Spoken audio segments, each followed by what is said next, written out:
What is up, Ham Radio? Kilo Echo 8, Papa Zulu November, the Ham Radio Adventure Guy. Thanks for stopping by, your one stop for everything Adventure Radio. It is Hump Day. It means it's time for the Hump Day Happy Hour. We're going to have a great show tonight. We're going to be talking a little bit of soda tonight. Got some family soda going on. We did family pota in here quite a bit lately, but we're going to talk some soda tonight. But before we do that, we're going to thank these guys right here because they are absolutely awesome.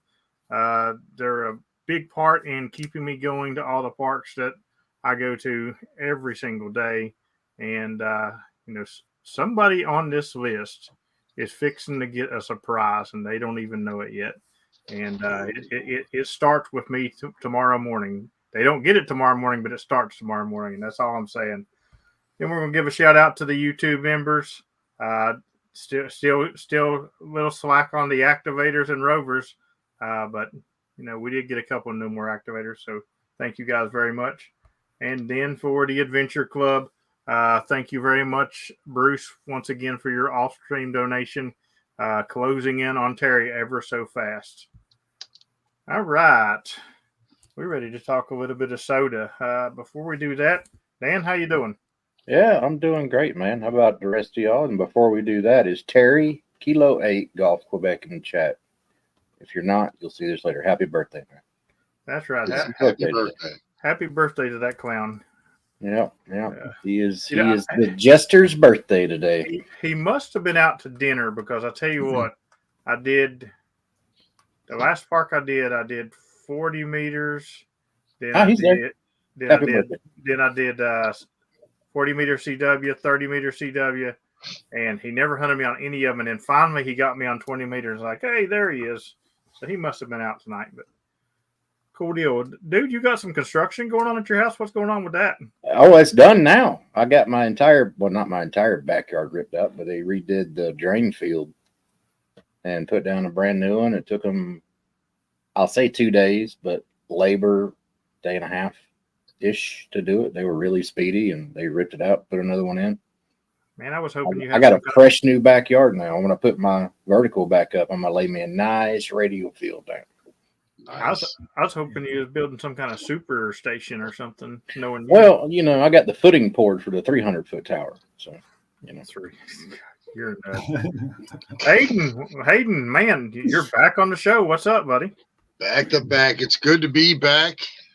Hopefully I'll get to be playing radio some more. I've had some major work issues, and we've been having a lot of fun with that. We haven't done splicing like that in a number of years, and we replaced 4 2100 cables in 2.5 weeks, and it was all pulp cables, and we toned them out. It was great. We hadn't done anything like that in years. Having a lot of fun.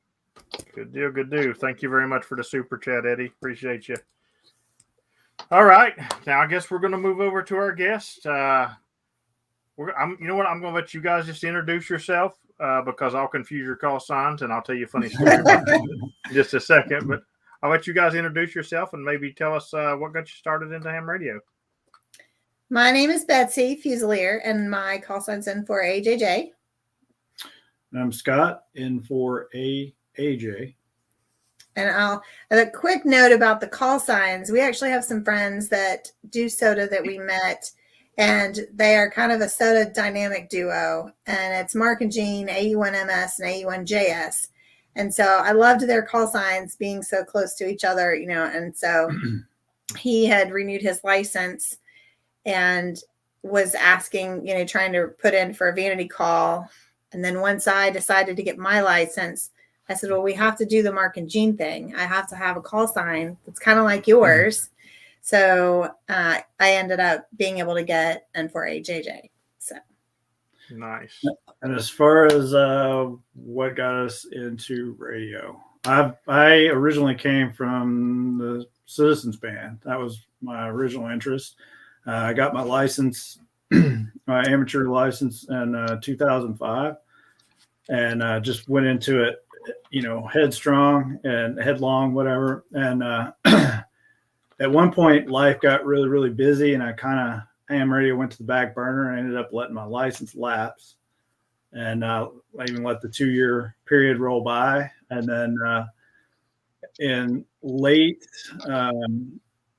2021, I ended up getting the bug again, retested, relicensed, and I've been on fire with it ever since. And I knew nothing about ham radio. I knew it existed. I had a professor in college that would talk about ham radio. And so, of course, I knew a little bit about it.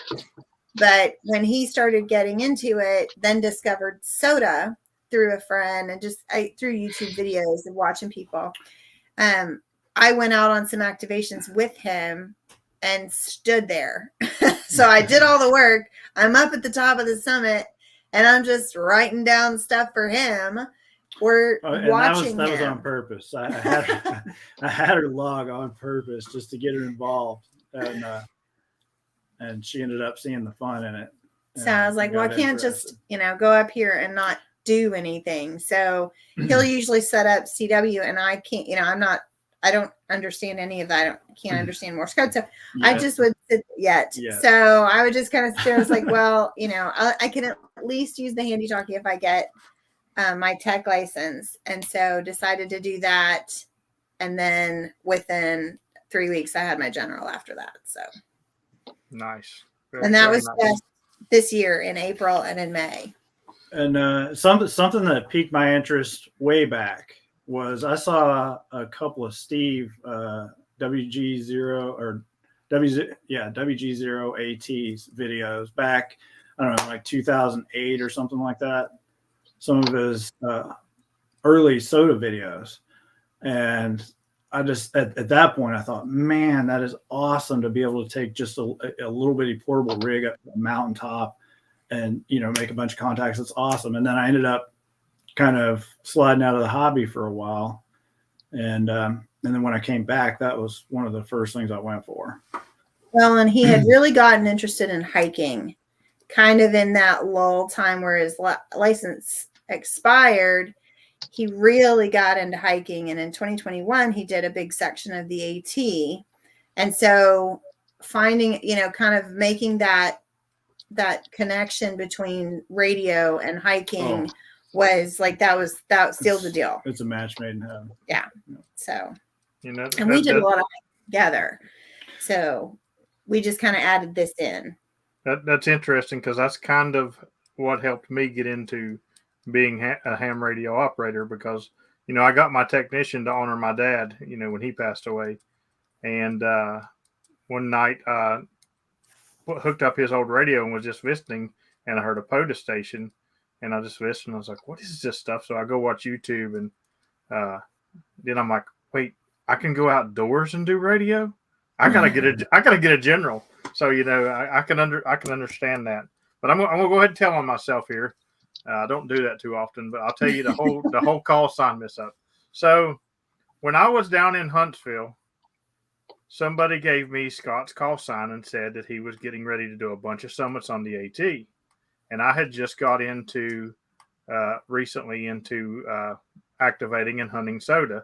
So I was like, cool, I'll put him in my log and get me some Sotas. So I've been hunting him on CW for a little while now, not real long. Huntsville ain't that long ago. But I've made several contacts. Again, I've never spoke to him. It's always been CW.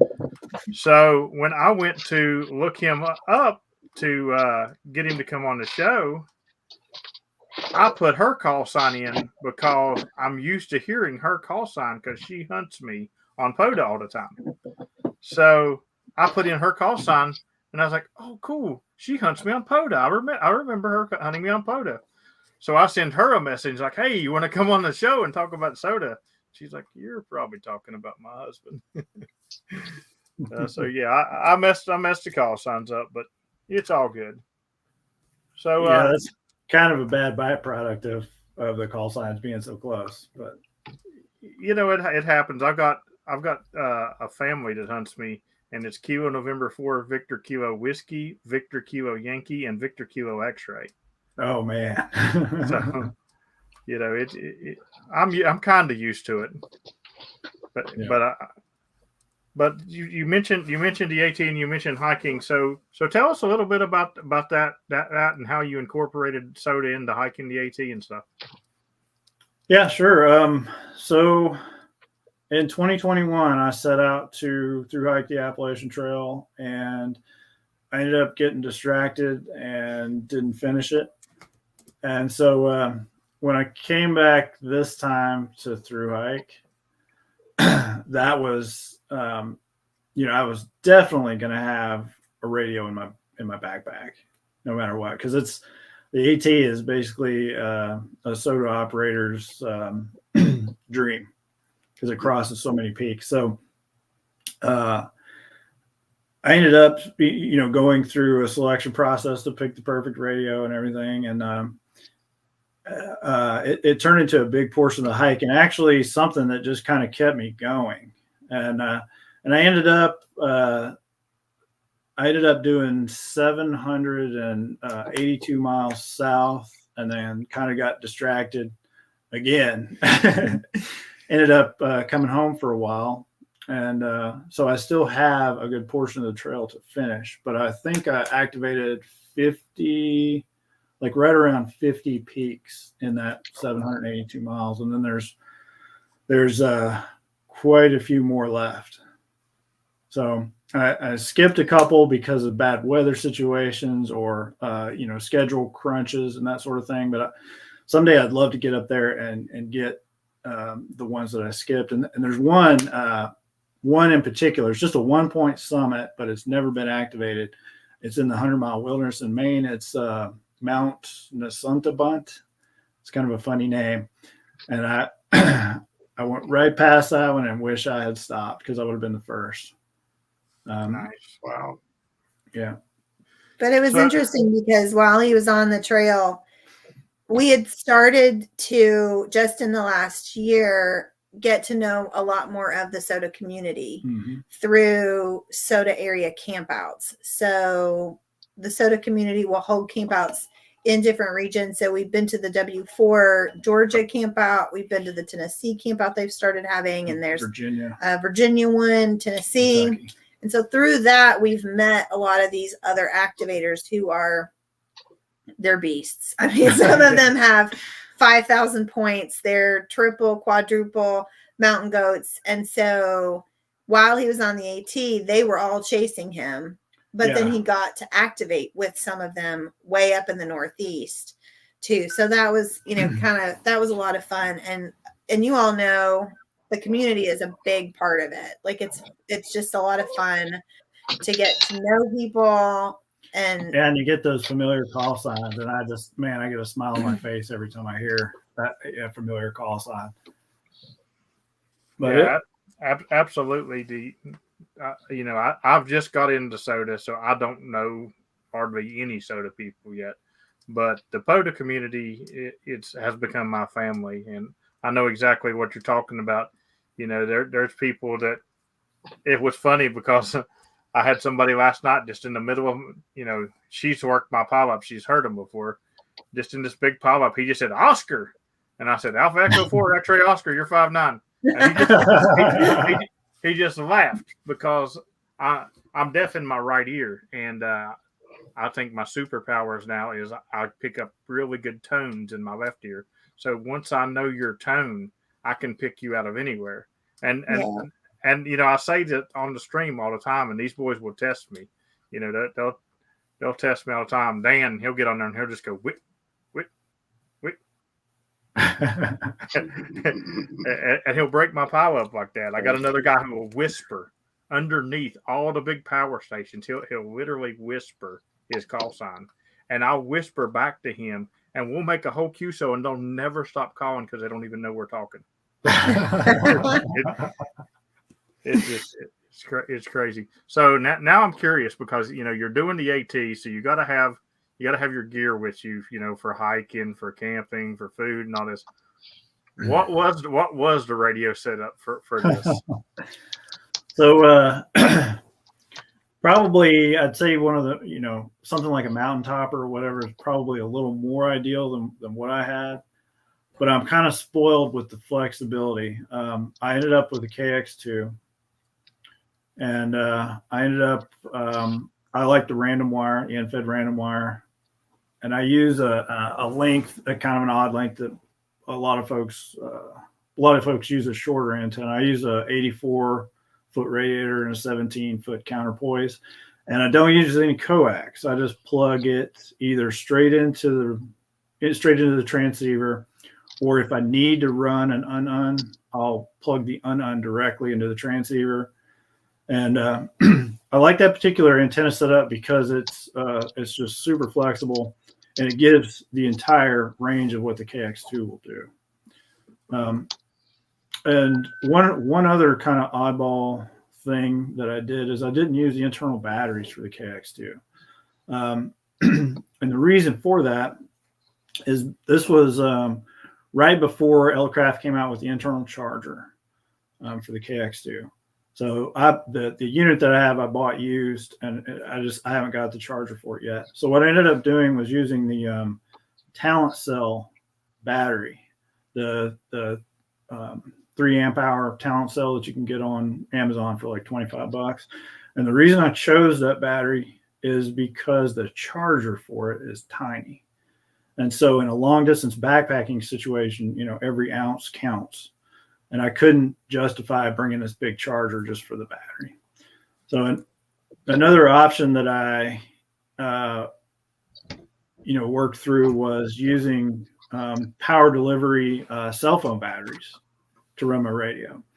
And I got really nervous about that approach. I never did give it a good solid test because I actually, depended on my cell phone a lot for mapping and that sort of thing. And obviously communications and being able to get a shuttle into town or whatever.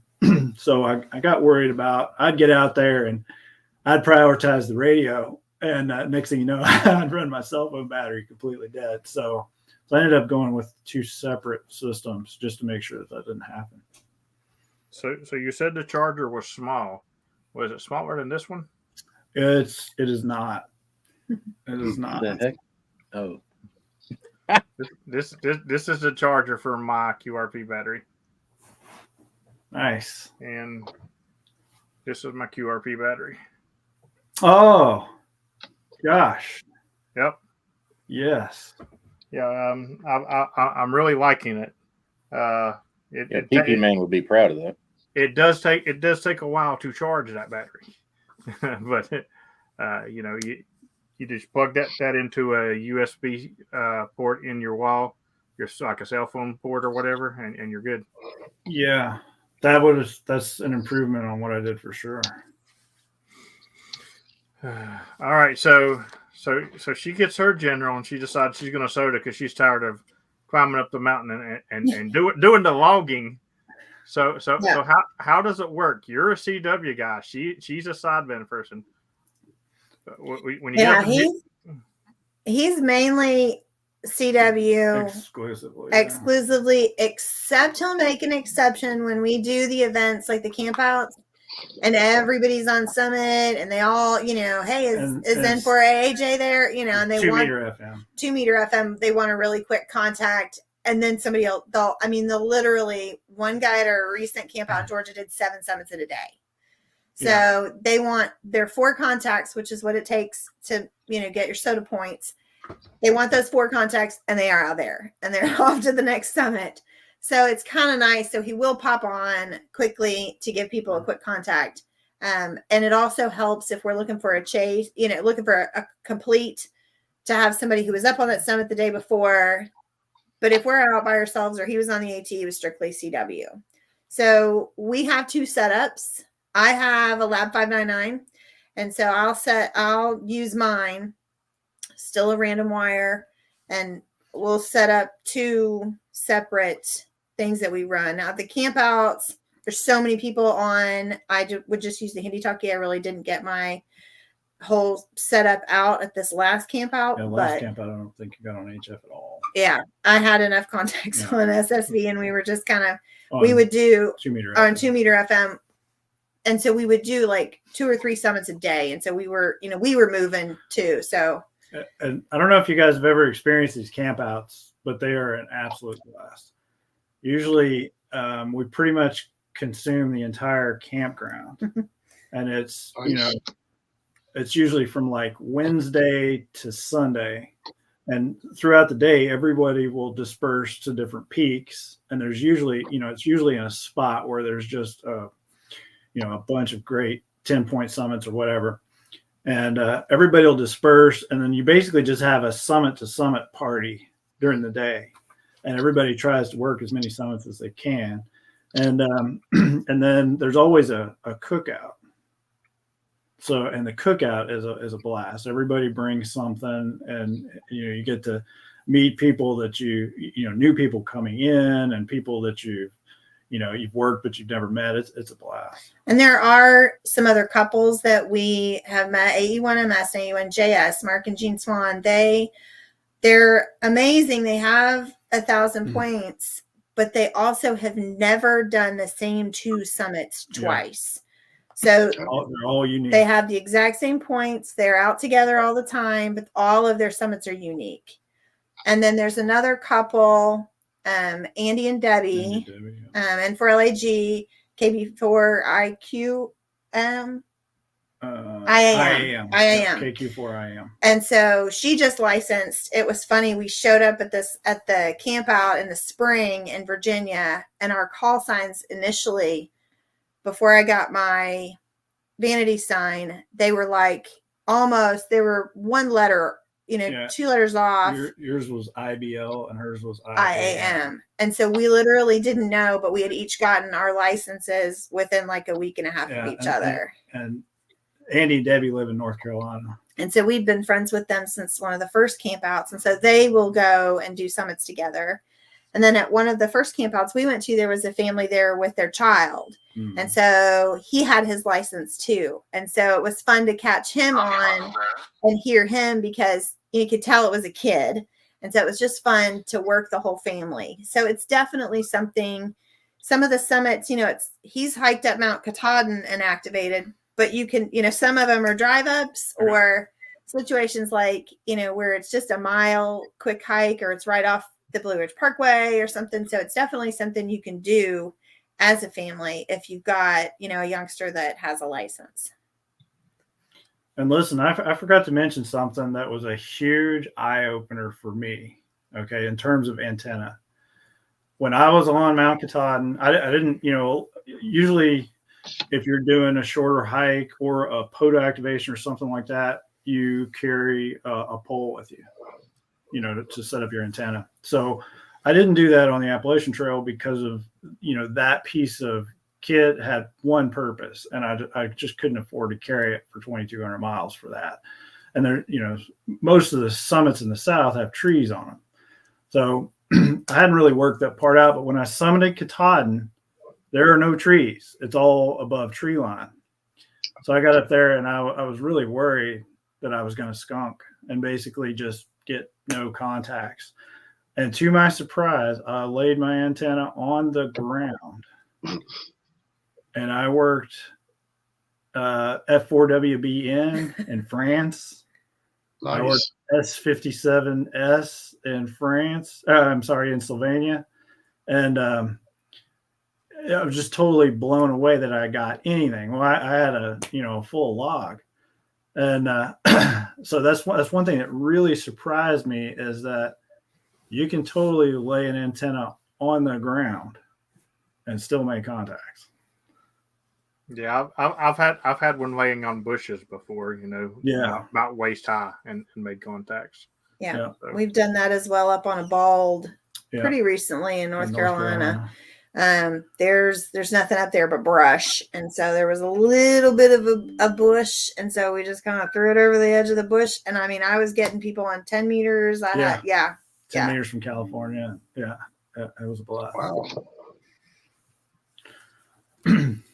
So sorry about that. I just had to throw that in there. That was a huge eye opener for me. That's awesome. So when you guys are doing the 2 setups. Speaking of Steven. Thank you very much. We were just talking about you doing that. I I guess appreciate he's done activating. I appreciate you there, Stephen. You're allowed in the kingdom's capital again. Your ban has been lifted. But when you guys have the two different setups, do you guys if she's doing HES, of course it don't matter if she's doing 2 meter. Do you guys just one goes first and the other goes second, or you use bandpass filters? What do you do there? So we don't own any bandpass filters, and we've done it both ways. Usually she likes to kind of stick to 20 and 40 meters. And so we have set up, 2 antennas and 2 radios and gone out at the same time. And then we just avoid each other in terms of bands. I typically like to go 30 and 15 and, I like the eyeball bands because, most everybody seems to stick to 20 and 40. I love 30 meters. 30 meters is a great. Oh, it is golden. I love it. Oh, it is the God sent band. I think that thing is absolutely just amazing. So we've done it that way to set up 2 antennas and 2 radios and operate at the same time. And then we've also taken to just sharing the antenna, and then just one of us will go and then the other one will hook to the antenna and go. We pretty much always have 2 separate radios. Awesome. Good stuff. So something that interests me is how long you said your antenna was. Now, I use a wire when I do sodas, and sometimes you get back in the brush and it's a pain in the butt to get a wire out the way you need it and stuff. How hard is it to get that thing up at any kind of height, or do you just doesn't matter to you where you have it? So I'm not real picky about it after what I've learned on starting on Mount Katahdin, but it's not really that bad to get it up there. And what I do is, I'm already carrying stuff to hang a bear bag with. So I usually just get it up in the trees or whatever the best that I can. I set up in an inverted V most of the time. And there's a reason why I chose that length. The reason why I chose 84 feet is because, it's one of the common recommended lengths for an end-fed random wire. It's not a random length. It's just not resonant on any particular band, right? So the reason why I chose 84 feet is because I knew most of the time I would be between 40 and 10 meters, and I wanted at least a half wavelength or more of wire on my lowest band of interest. And so it turns out with 84 feet, I get that, and I can get on 80 meters and 60 meters and still do pretty well. So it gives me basically everything, the entire range of the radio. And the length has worked really well for me. So sometimes it is kind of a beast to get it out there but it's, most of the time, most summits, you've got a lot of room up there to work with. So it's not too bad. So first off, I want to tell you I like you even more because you said you do 60 meters now. Oh, yeah. And on that subject, everybody that's in the chat tonight, please send the FCC a message before the 31st of this month telling them you do not want 60 meters to drop to 15 watts. They don't need to be taking our rights for sure. Mm. So, for a QRP guy that's doing summits, doesn't matter either way. But, I happen to activate on 60 meters every night, and I don't want to be at 15 watts when I'm doing that. So send a message. Whether you're QRP or QRO, we got to keep our radio right. So everybody send that message before the 31st of this month. All right. So have you guys ever got up to the summit and just did a 2 meter activation and you didn't do CW or? Oh yeah. Yeah, and that's strictly when we're doing the campouts. When we're trying to get 2-3 summits in a day. If we're out for a hike and we're out, and in every AT summit, the only thing he ever did was CW. So the only time we ever take the handy talkie is when we're at a camp out. Yeah. When we just go by ourselves, we've done some summits in North Carolina. We've done some summits in Kentucky. We don't take the handy talkie at all and do 2 meters. So we're strictly, I'll do SSB and he'll do his CW stuff. So definitely that's his preferred method. It's my number one. Yeah. That's my love. Yeah. So yeah. So it's just the handy talkie is easy. The 2 meters is easy when you've got so many other people out with theirs on the summits around you. And so, you're not risking standing up there for half an hour trying to call and get somebody, maybe in the town that'll hear me or, but you're guaranteed the minute you start calling, we're on top of each other because there's so many of us out there. Yeah. And there's been times where it's been a struggle too, where we've tried to just use VHF. I remember one time in Virginia, we were on Sand Mountain, and it was during one of the campouts, but it was late in the evening, and everybody was yeah, there you go. Everybody was dispersed for dinner or whatever, and the timing was just not right, and we struggled, and we ended up getting activation on VHF from folks in Roanoke, and we were getting contacts from way out on VHF. So it's totally doable, and a lot of people just do strictly VHF with a lot of success. That always amazes me. Yeah, of course, out west, you see them do it on the videos. You see Red Summit do 2 meters and just get like 14 and 15 calls, and I'm like, man, I could sit up here for 4 hours in West Virginia and call on 2 meters and not get a soul. But it's kind of funny that she's sideband, you're CW, and I'm a mixture of both, because when I'm POTA, I do both in POTA, but I'm a sideband beast. I love sideband. It's like I'm competitive, so I always have to have the most sideband over everybody. But for summits, every activation I've done besides my very first summit, because I did it like a couple years ago just to do one, to say I did one, and every one besides my first one has been all CW. That's all I've done too. So he has a lot more, it's a lot easier to get a CW contact up there, especially QRP. So I've found it a little trickier sometimes, I think, to get my contacts, especially with 10 watts. Yeah. Yeah.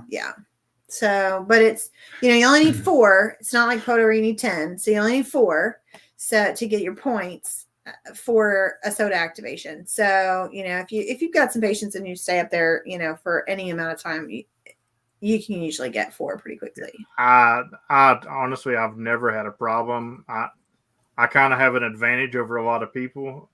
My Discord is probably the most active POTA Discord in the country. Like, it's just outrageous. And my Patreon members have a benefit to where if they spot on POTA or SOTA, it automatically throws it over into Discord. So if I spot on SOTA, it hits my Discord, and I'm normally getting 10, 11, 12 contacts in the first couple minutes, Yeah. Nice. Yeah. I can.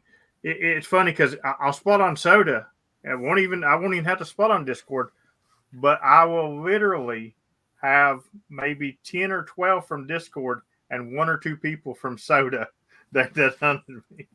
So it's just, I have an advantage for that, and I like that, because really for SOTA it's about the hike and the adventure for me.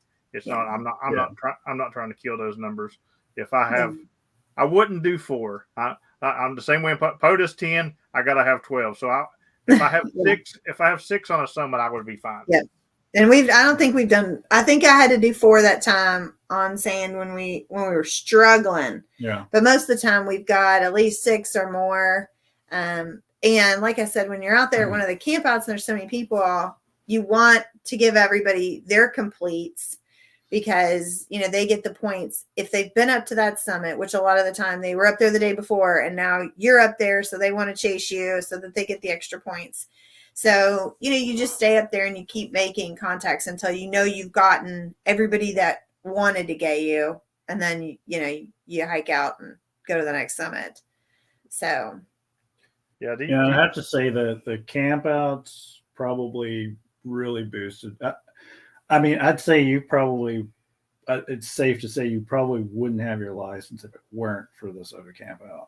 But it was definitely the reason I got my license when I did, because it was kind of like the camp out was coming up. The camp out's coming up. You need to get your license. You need to get licensed. And so I was like, okay, you know, I really want to be able to participate. I want to be part of this community. I want to be able, you know, to talk to people while we're there and have meaningful conversation and, you know, be able to engage and, oh yeah, we were on that summit and, you know, that kind of stuff, and just to be a part of it. And so that did push me to get my license for sure. And then you found pota. And then when he left on the AT, that's when I started really chasing pota, because he wasn't home. And so I was home with my kids.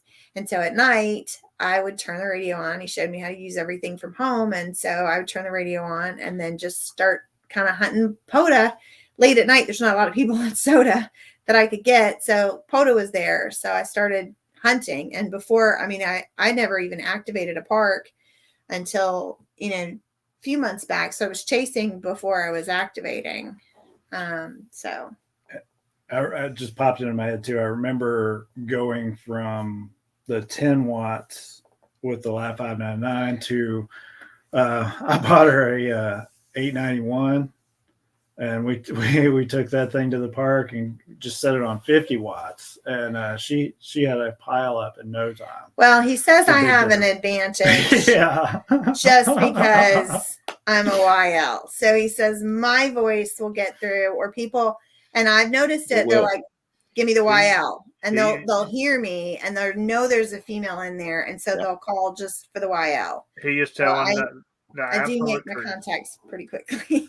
So I've got some buddies who are like serious contesters, and they are chomping at the bit to get her on the microphone. Yeah, he's telling the truth. A YL or a small kid will break through so easy. And, you know, I can't tell you the times that, because, you know, I'm efficient. I like to blow through the contacts, get everybody out of the way, because, you know, it's nothing for me to make 300, 400 contacts in a night. And people don't want to wait. You know, they're like, I'll forget this. Matter of fact, I had one guy, it was a bad pile up one night, and it's funny because Dan made a recording of it. And he just said, I think I'm done with this. Actually said that on the air. He was so mad. Yeah, because I mean, and I run them, you know, efficiently.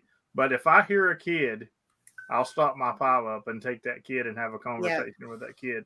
Yeah. If it's a kid that if it's a kid that I work all the time, I'm not going to stop the pile up for him now. You know, but I like to work my kid for sure. But he's correct. YLs and kids will. And it's funny because I sometimes I think guys will try to talk like YL. I really, because there's a couple. Or like Mickey Mouse, you know. Yeah. My pile-ups get a little rowdy. My Discord gets a little rowdy in my pile-up sometimes. I get Mickey Mouse to hunt me. I got people that instead of saying their call sign will say twice baked potato. You know, just I get some weird stuff in my pile-ups. But well, I do like the SSB because you don't hear it in CW. You don't hear people's voices. You don't kind of get to know that call, know that person, and that they're the way they talk. And I don't know, there's something about it where, you kind of get a glimpse of their personality just based on, how they're yelling out their call sign, or how they're efficient or quick or slow, or, but it is kind of fun. That's one thing that I do like about it, is getting to, there's one, I can't remember the beginning of his call, but the last is GTR, and he always says good time to roll. And so, it's like just little things like that. And there's a lady in Florida, JOY is the last part of her call, and she's always on POTA. And so, you get to kind of know people, but without knowing people. And so that's what I've noticed just, having my license the last 6 months and getting on is. I guess SSB is more personable. It's great because, at least for me, once you've hunted me, 50, 100 times, and I've heard your voice over and over and over, I start to get this picture in my head of what you look like. And here's the thing, it's never right. It's never right. Then when he meets you, he's like, "You're not that short." I'm like, what? That's like Arnold. He's got a very distinctive voice. I always thought that Arnold's microphone was doing some processing or something. I'm like, his voice is not like that. There's no way. And he comes up to me in Huntsville and he said, "Hi, my name is," and as soon as I heard him, I said, "Arnold." He didn't even say it because I knew exactly who he was. I even tell him, I was like, "Dude, I did not think you would sound like that in person." He says, "You're a cracker, Jack." When you messaged me about this, I hadn't picked up the call sign yet. Like, I recognize the image on POTA. If I see it, I'm like, oh, that's the guy I like to work because he's really fast and efficient. I like listening to you work a POTA. And so I didn't put it together. And I was like, who is this person? So we pulled up YouTube. And then the minute the activation started, I was like, that's the POTA guy. I was like, that's the guy I work all the time. And it literally took me a second of hearing your voice. And I was like, I knew exactly who it was. Yeah, it's become a curse and a blessing.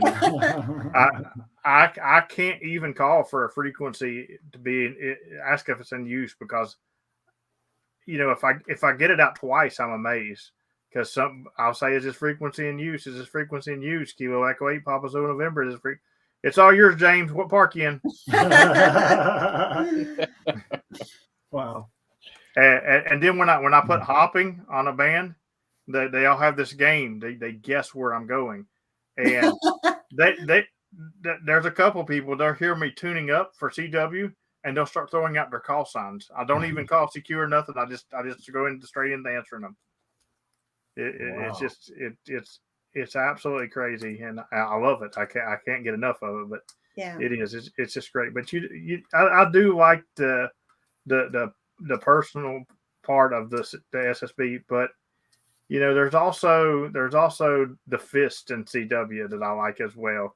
You get certain people and they send their call in in that same rhythm every time, and it makes it easy. You don't even hear.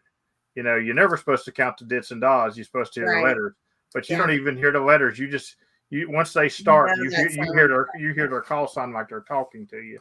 So.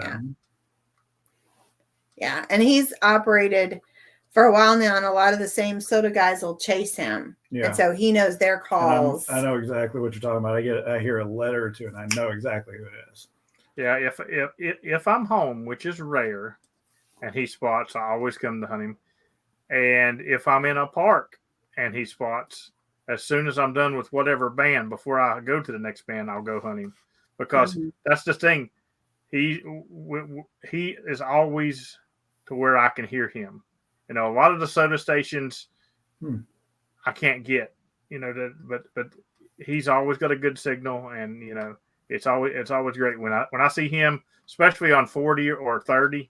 I'm guaranteed that contact. So. Man, you have no idea what a huge honor it is to hear that. That's cool. Oh yeah, you've got a great signal. Yeah, that's for sure. I didn't mean that part. I meant the hunting part. Oh, okay. Well, actually, believe it or not, me hunting you is technically, you should get an award. It's called "That Dog Don't Hunt." The dog don't leave the porch. Yeah, that dog don't. What it's called. See, in POTA, they all get mad at me because I don't hunt. I activate. Right. People hunt me.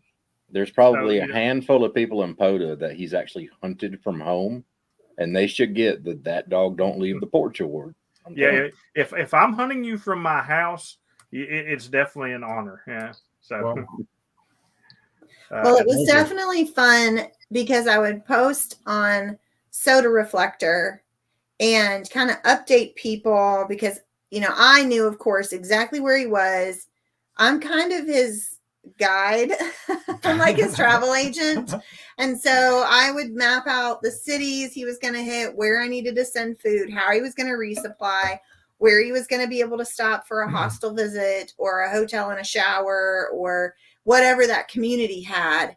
But I was also mapping his summits. Now, we had a guide that someone has started. A couple guys have started. K2JB and NY4G have started a guide that has a list of all the AT summits or summits that are close to the AT. So you wouldn't have to go too far off to get there. Whether some of them are 1.5 miles, some of them are 0.1 miles. But so I would take that guide and I would compare it to the apps he uses for mapping. And I would say, okay, these are the summits you're going to come across today. This is the weather. This is, so I was his little Soda travel guide from home. And it gave me something fun to do and a way to do it together, even though I wasn't with him. Mm-hmm. I was still participating, kind of helping him and, kind of mapping it out along the way. And so that, it became something we definitely, got involved in together, even though we weren't together. Well, and even beyond that, you enjoy figuring out all the logistics. Yeah. I really got lucky in that I married a planner. Mm-hmm. Well, and I can guarantee there was much appreciation from Scott when you were doing this because, anytime you have support in what you're doing, it's amazing. Like, I'm a little bit of a nut, and I did a 42 park row in 24 hours one time. Wow. And people was like, that's like impossible. How did you do that? And it was my Discord. Mm-hmm. My Discord is how I did that because I never spotted not one time. My Discord stayed on frequencies all night long, holding frequencies. And I literally would get on Discord like I'm 5 minutes out. What frequency? And they would tell me what frequency. I would pull into these parks and I would say QRZ.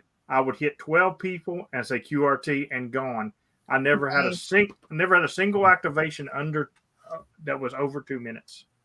Wow. So it was just when you get support like that, you can accomplish a lot of things. So it's great that you were doing that for him. Yeah, and being able to share it on Reflector got more people access to what he was doing. So it went beyond just the immediate friends we'd met from our Soda campout group that, those closer friends to a bigger Soda community and people that were following him and stuff. So, it opened up a lot more contacts and, we talked about community before. We had a lot of people say, hey, when you're in New York, let me know. I can come pick you up. I can come bring you food. I can, and so they're good people. That's what we love about it is that everybody's just so kind and helpful. And that's, another big part of why we've really latched onto the Soda community is because everybody's just so nice. They're just great people.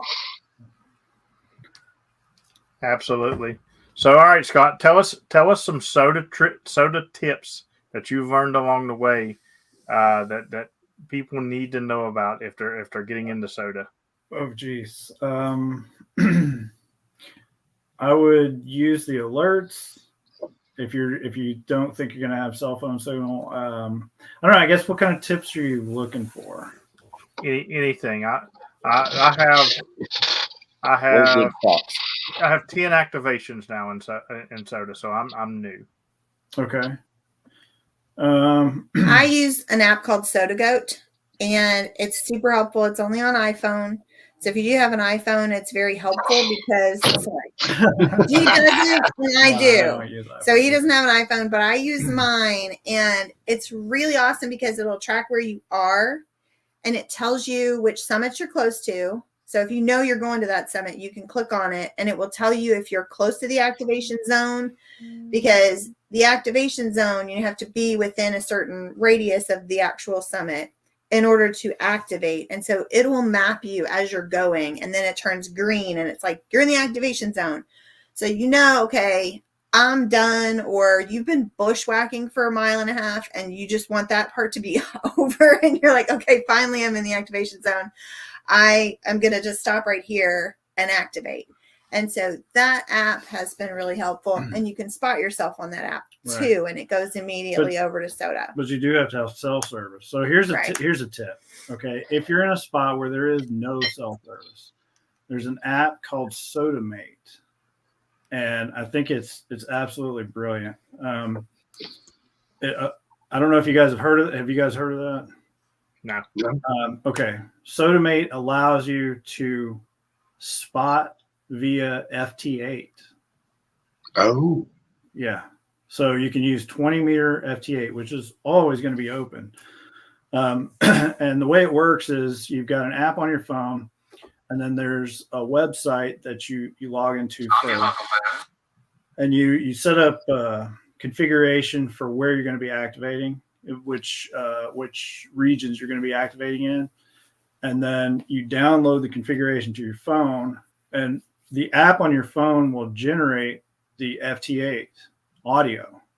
And what you can do is, like, if you've got the KX2, for example, I don't generally carry a microphone because I don't do SSB.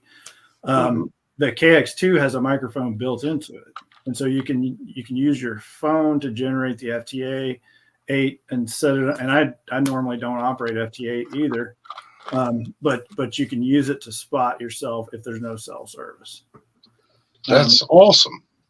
Yeah, it's a really neat app, and don't overthink it. You don't have to pack too much stuff. Yeah. And a lot of people have, a lot of coax, and so he's an ultralight hiker, just backpacker, and so his pack weight is under 10 pounds anyway. Yeah. There's no tent. Wow. There's no sleeping bag. It's just a little, like a quilt, and so there's no hammock. All that stuff's super lightweight. I use a tarp and a ground sheet.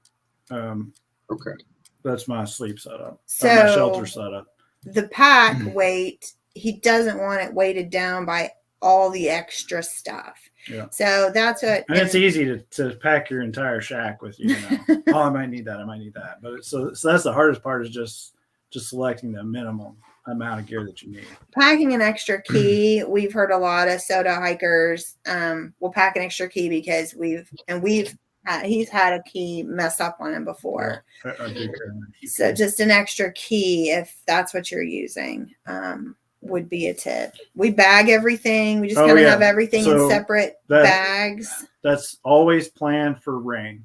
Just go thinking that it's going to rain, because a lot of times it won't be at lower elevation. When you get up high, it's raining. So yeah, I put all my gear into Ziploc bags. And then we've seen people use a shower cap over their radio, just to pop a little travel shower cap you can find in a hotel, or whatever.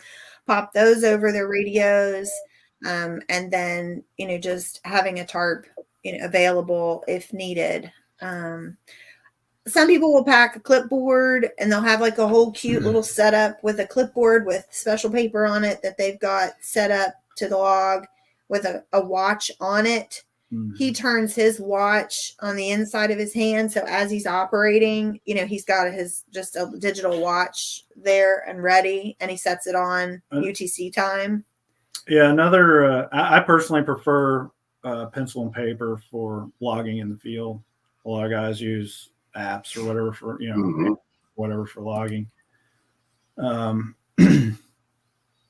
So here's a good tip too for a newer operator is, if you do have cell service, keep your phone on a spot list.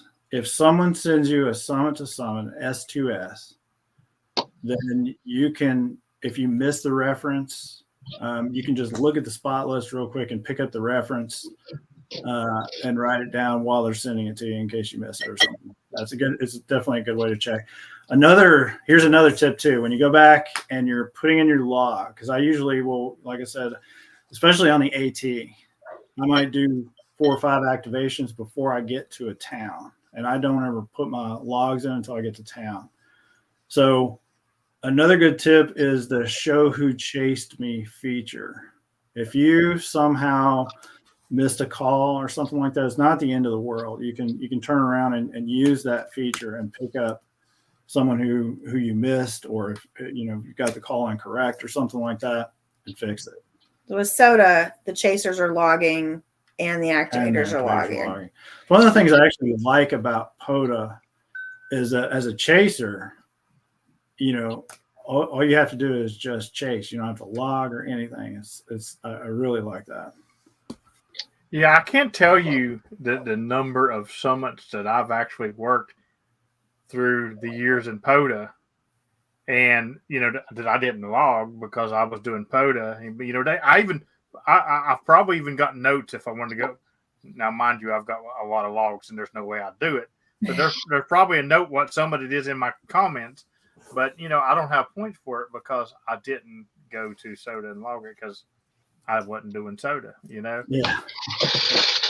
It kind of sucks because I would probably have a whole lot more points for hunting now.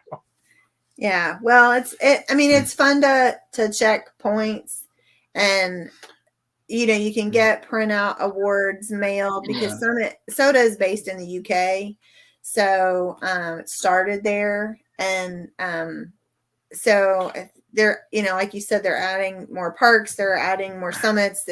We have association managers for each region. And so Michael, he mentioned earlier in 40CW, is the association manager for Kentucky. He's the assistant. And so, it's up to them to kind of go through and add more summits and just kind of see. They have to have 500 feet of prominence over the other things in the area. So you think, oh, Red River Gorge, I just climbed up. No. Yeah. There's no summits there. It's a park.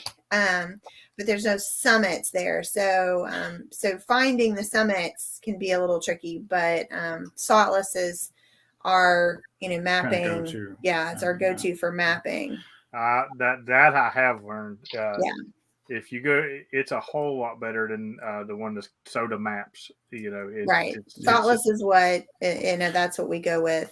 And I'll tell you something that I would like to do in the future is I'd like to focus more on the finding summits that are parks also, and making sure that I'm crediting both places, because I've actually activated a lot of summits and never even realized that they were a POTA as well. Well, the whole AT is a POTA. The whole AT is a POTA. Yeah. You could activate this.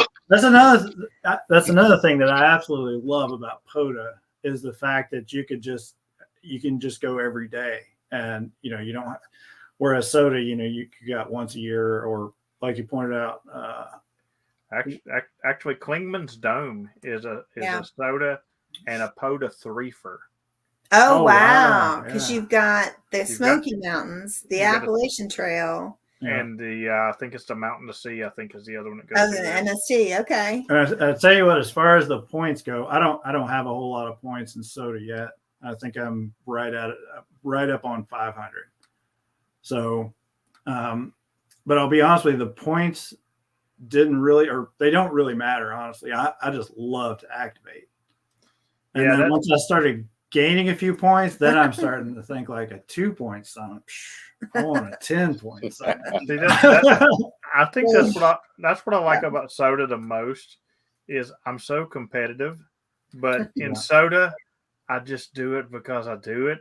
I'm not even competitive in it because I know there's no way I can get up to that many Sotas and keep the leads in POTA.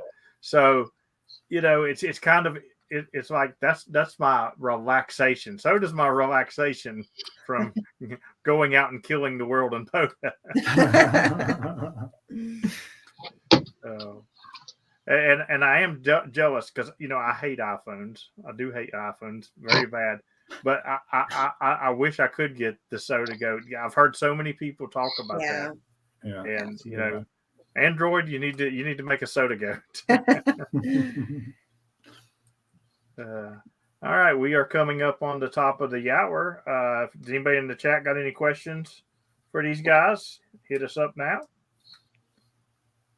And so is there any interest in both of you doing the AT together?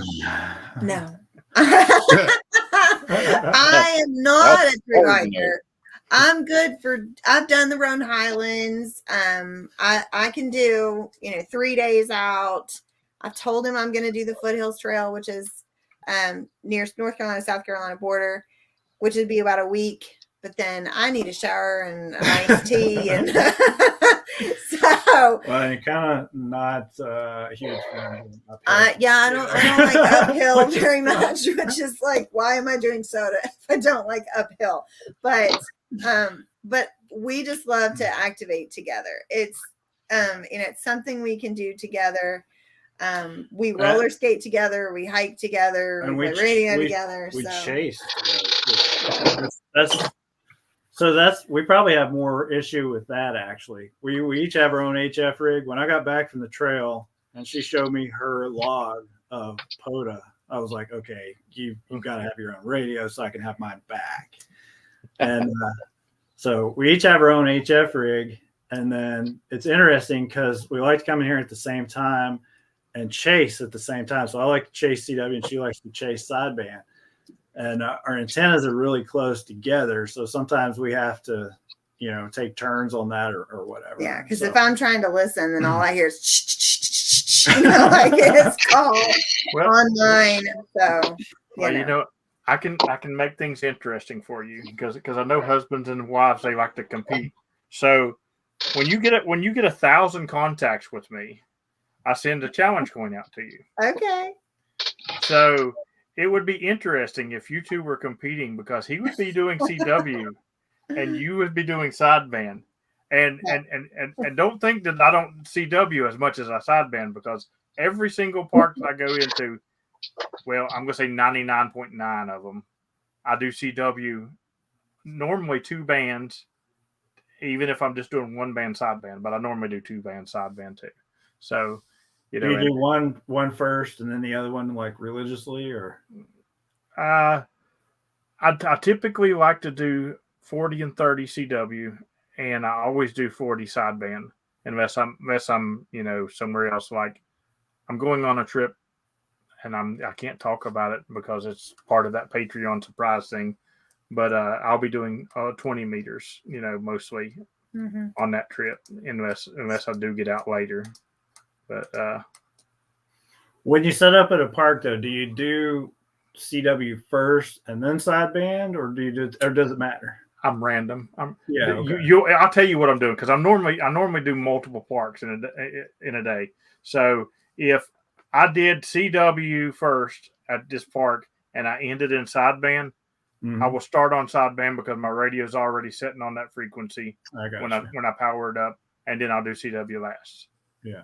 But it's pretty easy to figure me out. Like sometimes you flip flop too. If you run a big pile on sideband, let your voice give a rest. He'll run CW, and then he'll go back to sideband for another band. Yeah. Well, like in the evenings when I do the late shift, I'll go 40, 60, 80. No, I'll go 40 sideband, 60 sideband. Then I'll go 60 CW because it's already tuned for 60, and it's the same thing, And then I'll go 80 sideband, 80 CW, 40 CW. Nice. If you don't mind, since you said that, it just brings another tip to mind as far as soda goes.